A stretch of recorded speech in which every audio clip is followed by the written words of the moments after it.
Hello, my dear friends. You're in the Military Summary channel, and today we will discuss the situation in Ukraine on the 22nd of September of 2025. Today we have lots of very interesting updates, so let's start. And first, we're going to talk about Russia, where the President Putin made lots of very interesting statements.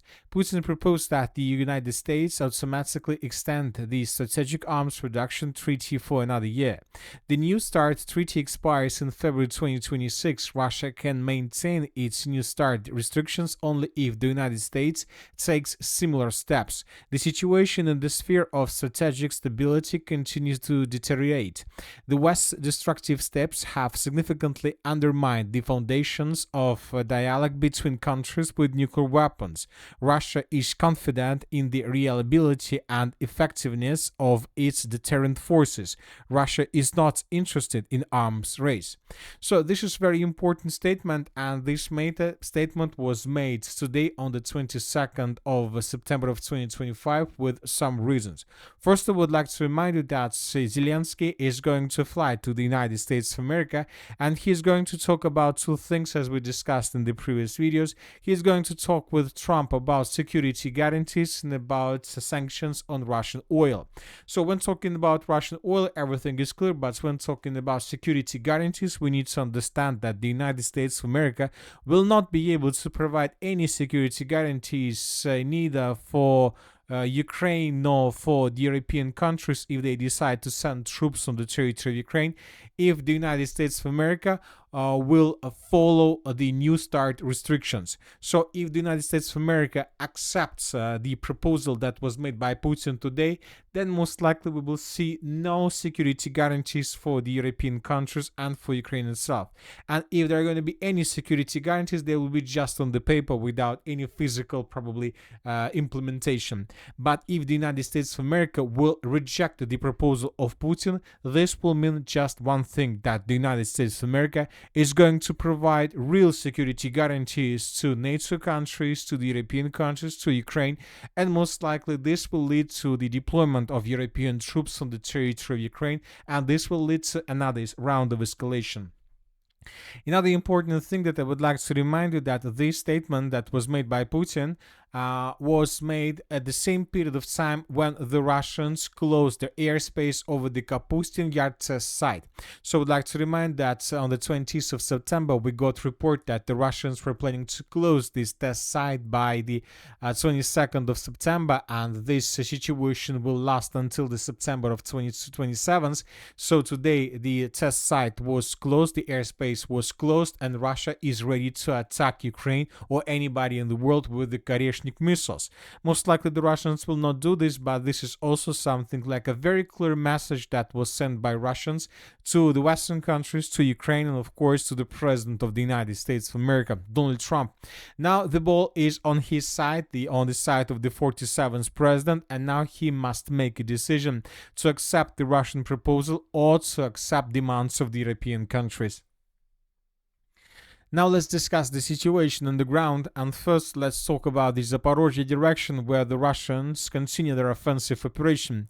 Once again, I would like to remind you that during the previous nights, between the 21st and 22nd of September, the Russians attacked the city of Zaporozhye with a lot of FABs.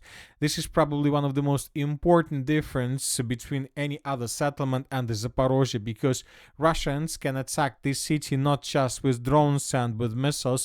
Russians can attack the city of Zaporozhye, the largest city in Ukraine, one of the biggest cities in Ukraine, with FABs, which means that the Russians can deal significantly more damage to this area in comparison with any other region of Ukraine. And according to information we have, Ukrainians use this city as the main logistic hub for redeployment of troops in the direction of the eastern Zaporozhye, where Russians continue offensive. So all these things tell us just about one thing, that the Russians are entering the major and the decisive parts of this Zaporozhye offensive operation, and currently the destiny of the entire Zaporozhye area is resolving in the battles between these cities, the city of Gulyai-Polye, Pokrovska, and Velika-Mikhailovka. We are talking about this point. And according to information we have, during the previous 24 hours, the Russians managed to improve their positions once again. Just a day ago, the Russians reported that they managed to establish complete control of the village of Berezova, which is also located in the Zaporozhye direction. The Russians secured this territory. This was the longest battle among these small villages, and the Russians managed to fight the Ukrainians and to win this battle. And today, 2 days after the previous battle, the previous victory, the Russians reported that they also managed to secure the village of Kalynivske. And once again, the Russians published this video. As for this village, this territory was taken by the Russian 36th Army. The village of Berezovo was taken by the Russians 29th Army. So I'd like to remind you once again, 3 armies of the group of forces East are attacking in this area. The Russians secured the settlement, and the Russians become a bit closer to the Kuspenovka fortified area. As usual in these videos, we can see lots of moments, episodes, how Russians were raising the Russian flag in different parts of the settlement. So based on this video and based on the report of the Minister of Defense, we colored the area, and the Russians once again got a bit closer to the settlement of Uspenovka, more precisely to its northern part. So the major battle for the Zaporozhye direction is about to start. The Russians are very close to the settlement of Uspenovka and Poltavka from many directions. This is going to be the major battle of the Zaporozhye area for the Zaporozhye, for the entire Zaporozhye direction. If Russians take under control this territory, then most likely, I'm not even sure whether the Ukrainians would be able to stop the Russians on the entire Zaporozhye front. This line will collapse automatically, and Russians, without barriers, without any problems, will continue moving further in the western direction, taking more and more trenches and fortifications under their control. And first of all, we're talking about the cities of Gulyai-Pole and the city of Orekhov. If these 2 cities falls, the city of Orekhov and Gulyai-Pole, Russians will have no problems to get the city of Zaporozhye from the east. And then this is going to be a very interesting story. Now let's move further and let's discuss the situation in the Pokrovsk direction. During the previous 12 hours, the Ukrainians, 24 hours, the Ukrainians carry out several counterattacks in this region. And according to neutral mappers, as a result of counter-offensive operation, the Ukrainians managed to improve their positions between the settlements of Zatishak, Fedorovka, Boykovka, and Novotoretska. So these territories were taken by Ukrainians according to neutral mappers. We colored this area as a contested area or the gray zone. And now, according to the information that we can find in the open source, the distance between, let's say, southern Russian position and the northern Russian positions in the area of Mayak is less than 4 kilometers. It's getting very more and more complicated and difficult for Russians to support their contingent to the north of the settlement of Novotoretska, around the villages of Vesely, Zolotokholodets, and Kucherev Yar.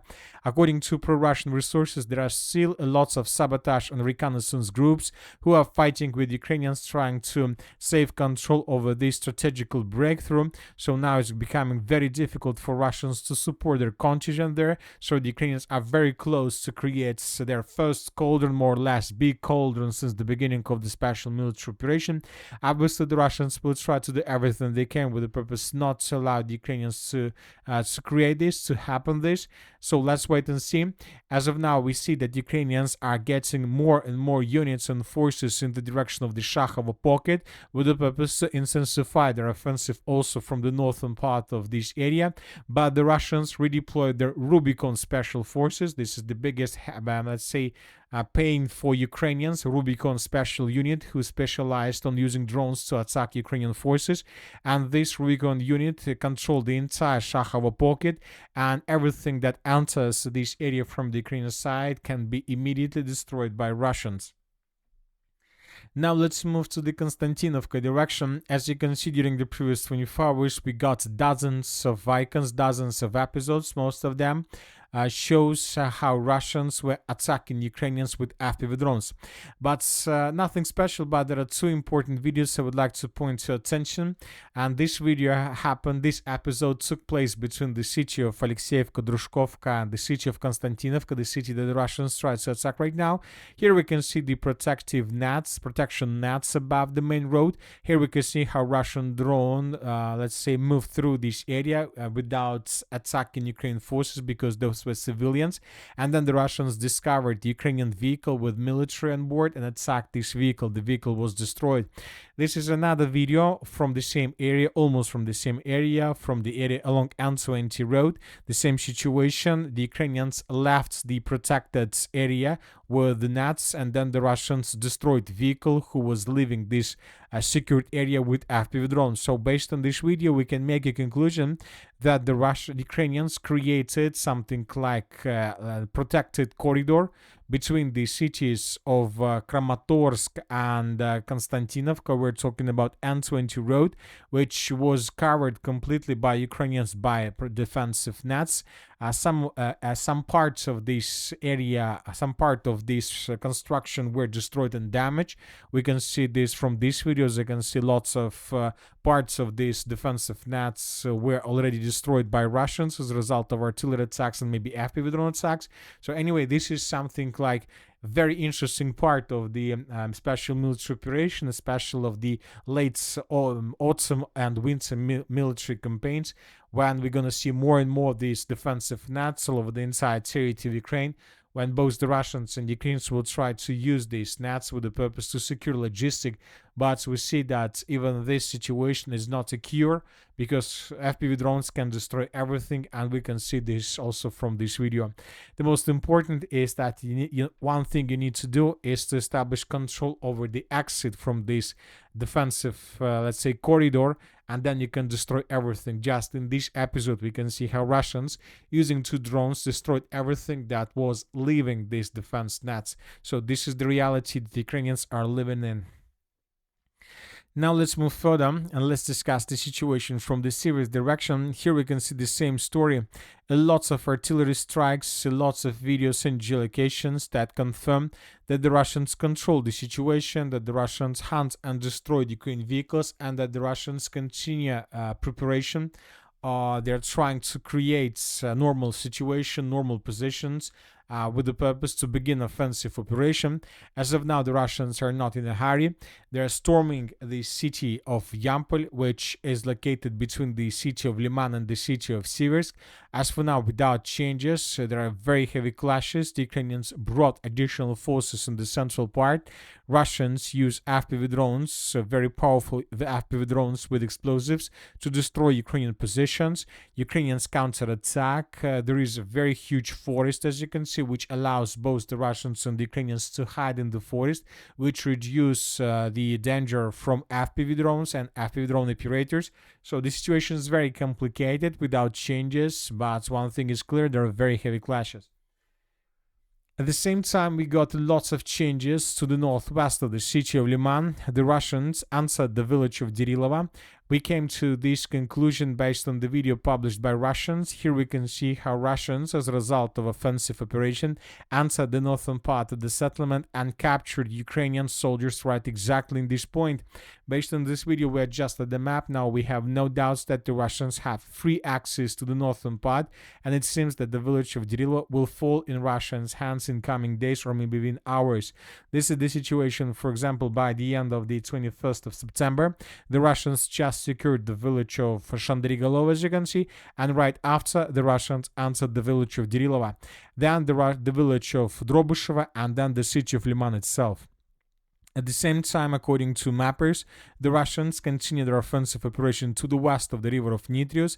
During the previous 24 hours, they managed to improve their positions. At least this information was reported by neutral mappers. Small changes were recorded. The Russians are moving towards the river of Oskol. The Ukrainians redeployed additional special forces with the purpose to stabilize the situation. The northeastern part of Kharkiv Oblast, the Russians continue their offensive operation along the border. According to neutral mappers, during the previous days, the Russians improved their position significantly, and now they have a very powerful foothold in this area. This is the third Russian offensive operation, major offensive operation after the Pokrovsk offensive and the Zaporozhye offensive. Now it's turn for the northeastern part of Kharkiv region. The Russians are trying to connect their positions and their footholds along the border with positions along the Oskol River. Furthermore, according to information we have, the Russians are about to establish complete control over the southwestern and western parts of the city of Volchansk. Furthermore, the Russians are about to enter the settlement of Sinelnikovo. So it seems that the northern parts of the Kharkiv region is also about to fall, and that the entire Volchansk direction is about to collapse under pressure of the armored force of the Russian Federation. It seems that the Russians will continue right after in the direction of the settlement of Belый Kolodец from the northwest, and the Russians will try to attack Ukrainians in Veliki Burluk from the east. And it seems that Ukrainians most likely will try to organize their defense along this line: the city, the Pechenegi water reservoir, the village city of Belый Kolodец, and the settlement of Veliki Burluk, and then further in the southern direction towards the settlement of Shevchenkovo. So this is the line that Ukrainians will try to hold. If Ukrainians lose control over this line, most likely Russians will be able to get even the city of Chuguev. So the third major offensive operation of the armed force of the Russian Federation begins. Let's see what is going to be next. And that's it for today. Military Summary channel reminds to condemn any violence in the world. Thank you for watching. Subscribe to my channel, put your likes, join my Patreon, and have a good day. Bye bye.